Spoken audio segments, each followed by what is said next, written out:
journal.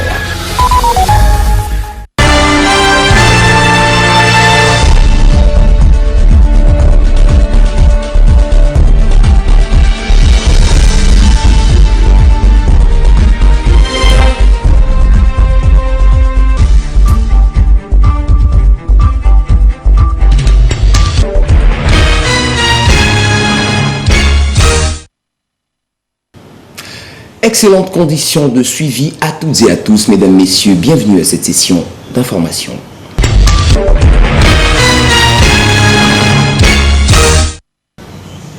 Célébrer chaque 3 novembre à travers le monde, la journée internationale de la gentillesse tire son origine des pays anglo-saxons sous le nom de World Kindness Day, promulgué par le World Kindness Movement, traduit ici en français par Mouvement mondial pour la gentillesse, un organisme international né à Singapour dans les années 2000.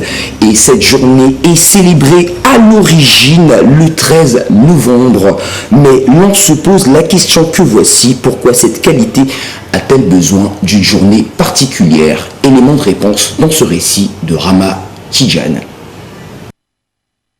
De par sa définition tirée du dictionnaire Larousse, la gentillesse est un caractère de quelqu'un qui est gentil, agréable, gracieux, attentif, aimable et surtout doté de bonté.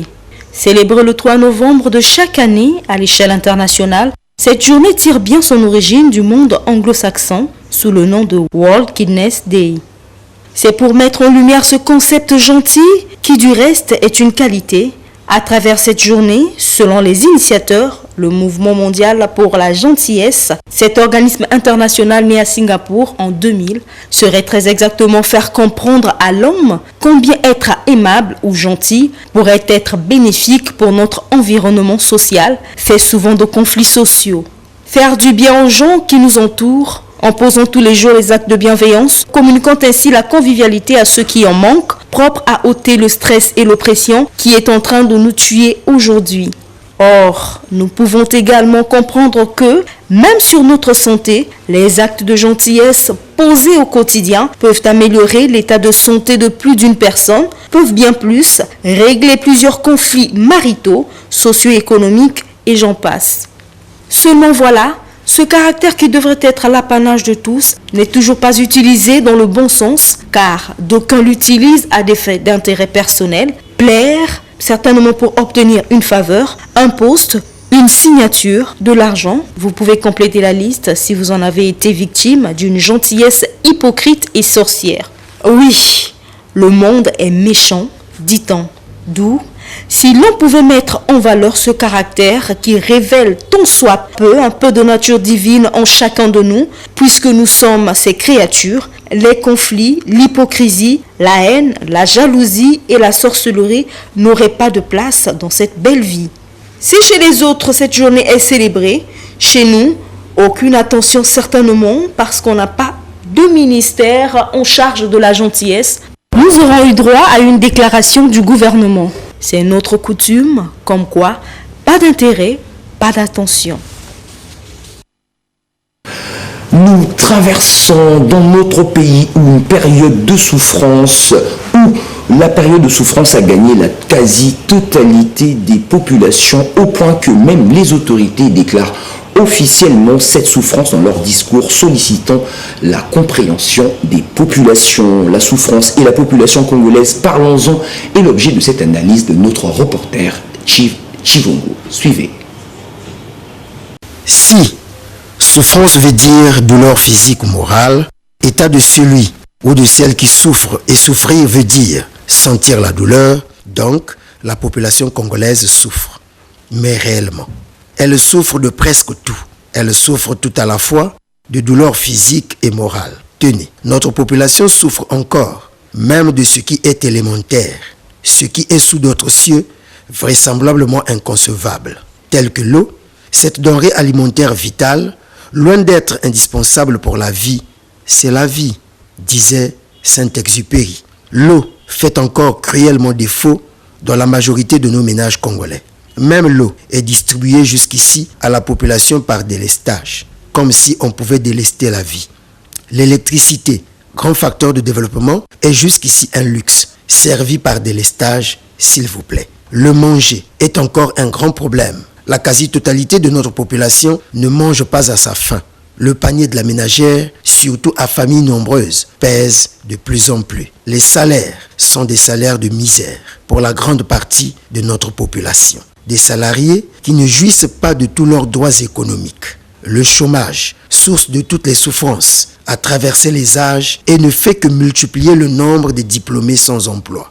La santé, l'on parle de la sécurité sociale sanitaire jusqu'ici comme un projet. Que pouvons-nous attendre de plus si ce n'est la débrouillardise de la population pour se soigner? Et à quel prix? L'éducation, avec un système éducatif corrompu, peine à retrouver ses lettres de noblesse, puisque vendu aux promoteurs d'écoles privées, ces simples businessmen qui font souffrir à leur manière les parents d'élèves. Les bourses d'études sont presque réservées aux enfants des ayatollahs. Les pièces d'état civil, entendu acte de naissance, carte nationale d'identité, passeport, permis de conduire et autres, s'obtiennent jusqu'ici difficilement, mais difficilement. C'est le corrupteur qui est vite et mieux servi. Les transports sont encore un grave problème, comme si la vie a commencé hier dans notre pays. Les routes font encore énormément défaut, source d'embouteillages et d'accidents. L'habitat, il est précaire, sinon inexistant pour la plupart des cas pour notre population. Devenus, l'on dira, des esclaves des bailleurs. Même les logements sociaux promis coûtent plus cher que promis et sont en retour occupés par eux-mêmes. Bref, en tout cas, presque rien n'est facile ou encore normal pour notre population. Même les procédures administratives sont encore une autre forme de souffrance. La souffrance morale, n'en parlons plus. Elle est devenue notre quotidien, vu que l'immoralité ou l'absence de l'éthique a gagné toutes nos institutions. Encore que la souffrance n'a pas de couleur politique, surtout en parlant de la populace. Celle soutenant le pouvoir souffre peut-être de la même manière que celle soutenant l'opposition. De quoi se demander pourquoi la souffrance de notre population perdure-t-elle avec tous les atouts en ressources humaines et naturelles que regorge la mère patrie? Serait-ce une mauvaise foi de nos politiques ou bien une insurmontable difficulté de gouvernance qu'ils rencontrent? De l'honnêteté dans la réponse à cette question dépendra l'approche de solution à la problématique de la souffrance de la population congolaise. C'est encore possible. Tous les Congolais qui veulent briguer la magistrature suprême se donnent une image, une vision, un modèle du Congo qu'ils entendent bâtir, et cela lors des campagnes présidentielles. Mais le Congo que le peuple congolais veut, notamment sa vision de développement, a été, l'on dira, tracée par les anciens à travers notre devise unité, travail, progrès. Le Congo que nous voulons uni, travailleur et prospère, c'est l'objet de cet éditorial de Chiv Chirungo.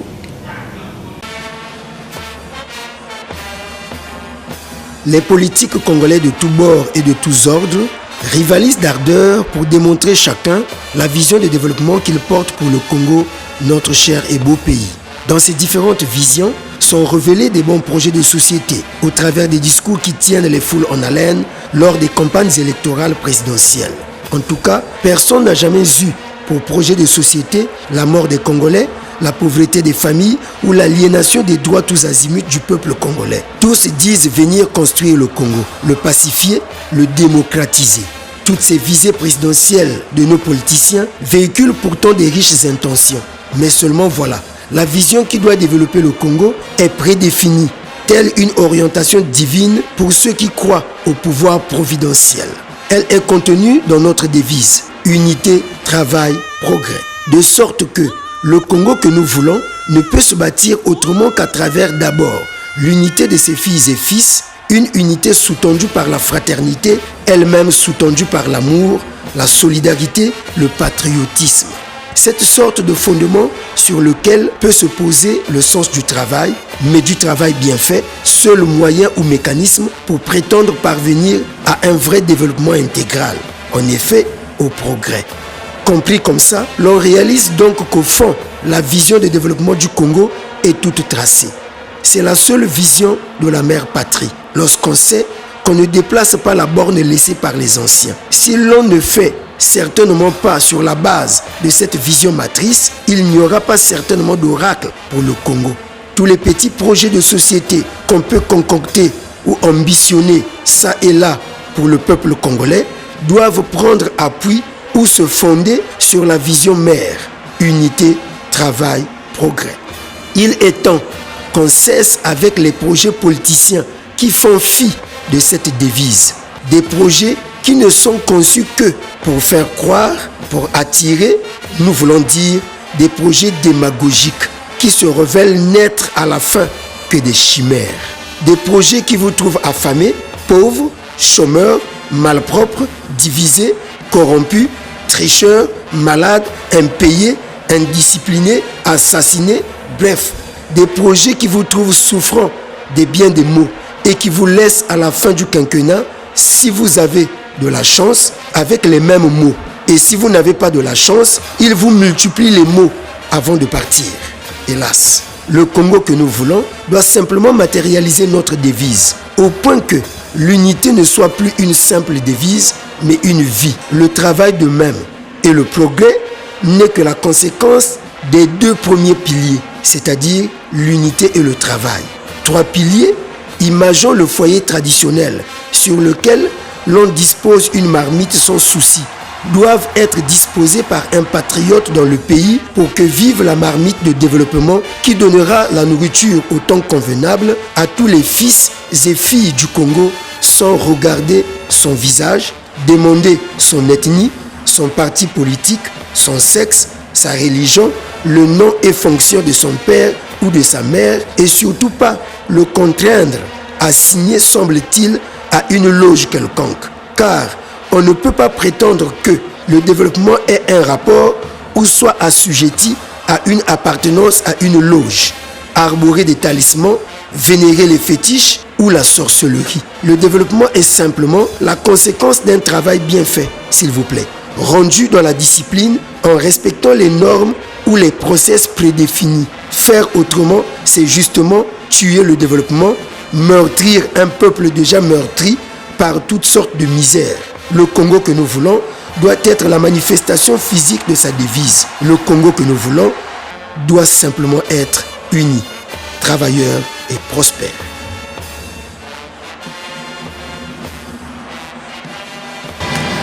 En vue de prévenir les violences et mettre en lumière l'impunité concernant les crimes commis contre les journalistes pour ainsi protéger la liberté d'expression pour tous, la date du 2 novembre a été proclamée journée internationale de la fête de l'impunité pour les crimes commis contre les journalistes, une façon pour les Nations Unies d'exhorter les États membres à prendre des mesures précises pour combattre la culture actuelle de l'impunité. Nos reporters se sont plongés sur ce sujet à l'occasion de cette journée historique pour les Chevaliers de la Plume et du micro. Suivez.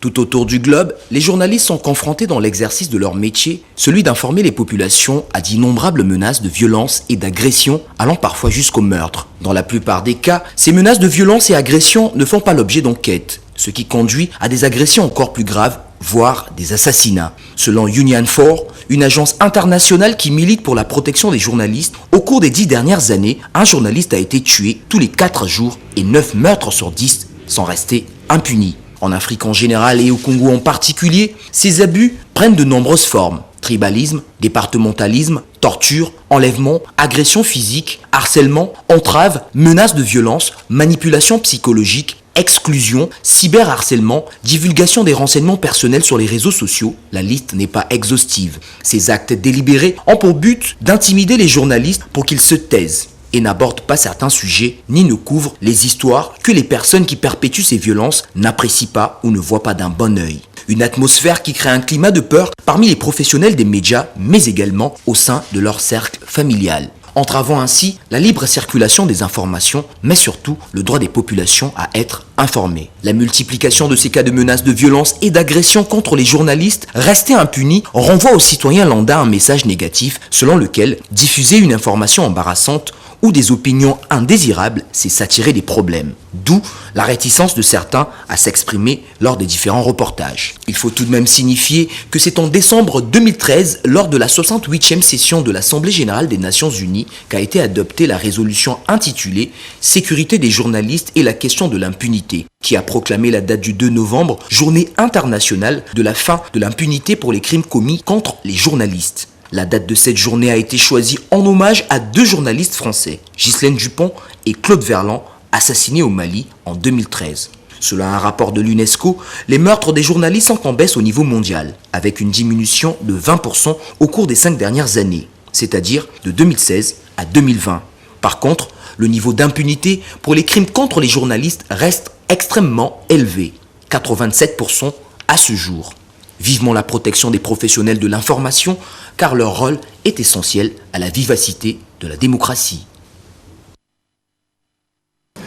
Rien à voir avec ce qui précède. Selon la législature du travail, lorsque l'employeur ne répond pas à ses obligations, les employés peuvent revendiquer leurs droits au travers d'une grève légale, mais il est prévu une disposition propre à faire que les 2 parties trouvent ensemble des solutions. C'est le dialogue social. Dans cet éditorial, notre reporter Chivongo pose la problématique que voici: grève et dialogue social, aliénation des droits des salariés.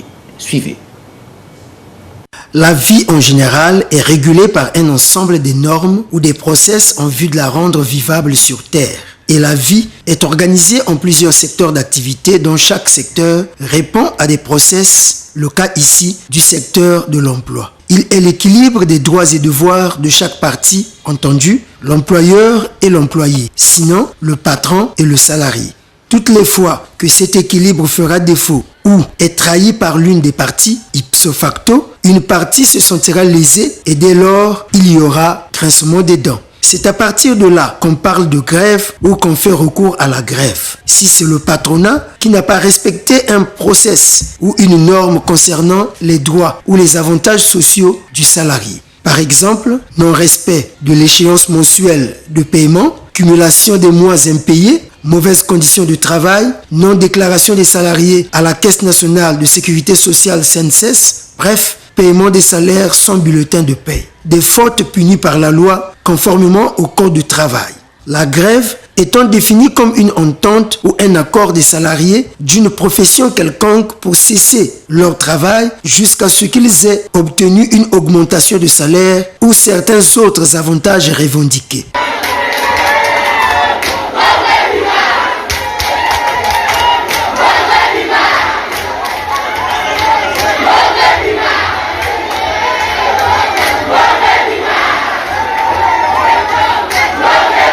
L'on dira, mais si c'est le patron qui est lésé dans ses droits, que faire? Lui aussi doit faire recours aux moyens de pression qui n'est autre que la grève. La réponse tout de suite, c'est non. Le patron ne fait pas de grève ou ne fait pas la grève, car il porte naturellement l'autorité. Une autorité patronale garantie par des textes qui réglementent la vie en entreprise contenus dans le règlement intérieur. Tout salarié contrevenant à ces textes est digne de sanctions. Et des sanctions allant de l'avertissement au licenciement, en passant par le blâme, la mise à pied et la suspension de contrat. Voilà la marge de manœuvre de l'autorité dont jouit le patron sur son personnel. Et bien souvent, il en abuse, hélas. Et bon nombre de salariés congolais ont vu leurs droits être bafoués au vu et au su des autorités compétentes. Dommage. Dans l'optique de trouver un terrain d'entente entre patronat et salariés, en cas de non-respect des règles du jeu par le patron, il a été institué une disposition sociale dénommée dialogue social. Un bon instrument pourtant, mais qui est certainement mal exploité par le patronat, qui semble ne tirer que la couverture de son côté lors des négociations. Au point que la bonne volonté, la bonne compréhension et la bonne foi des salariés lors de ces négociations font que ces salariés se retrouvent si souvent à des années entières impayés, au grand mépris du Code du travail, qui stipule en son article 86 que le salaire présente un caractère alimentaire et constitue pour beaucoup de cas le seul revenu du salarié. Voulant dire que ne l'avoir pas payé ce salaire, c'est l'inciter, lui, le salarié donc, et sa famille, à aller voler, s'il vous plaît, à aller arnaquer pour manger. Sinon, il fait comment ce salarié avec sa petite famille qui ne compte que sur lui pour prétendre manger, étudier, se soigner, s'informer, se distraire et j'en oublie. Sans encourager, bien entendu, les voleurs innés et professionnels. La plupart des dialogues sociaux semblent être contre-productifs pour n'avoir accumulé que l'ardoise de l'État ou d'une entreprise privée quelconque envers ses salariés. D'où la question de savoir, en cas de grève, faire recours au dialogue social, n'est-ce pas un moyen démagogique à l'effet d'aliéner simplement les droits des salariés? Car, pour tout dire, la plupart des recommandations qui ont sanctionné ces dialogues sociaux à travers le pays n'ont presque jamais été réalisées, telles des promesses non. Non, cher patron, entendu, l'État ou les privés. Le dialogue social ne doit pas être un moyen pour faire le gang, pour tromper les salariés ou pour faire passer le temps qui finit toujours par être rattrapé par des salariés affamés, mais un levier social pour atténuer tant soit peu les tensions socio-professionnelles dont le gouvernement Makosso est appelé malheureusement à faire face en prenant des résolutions mesurables, justes et honnêtes pour que vivent les salariés et les entreprises congolaises.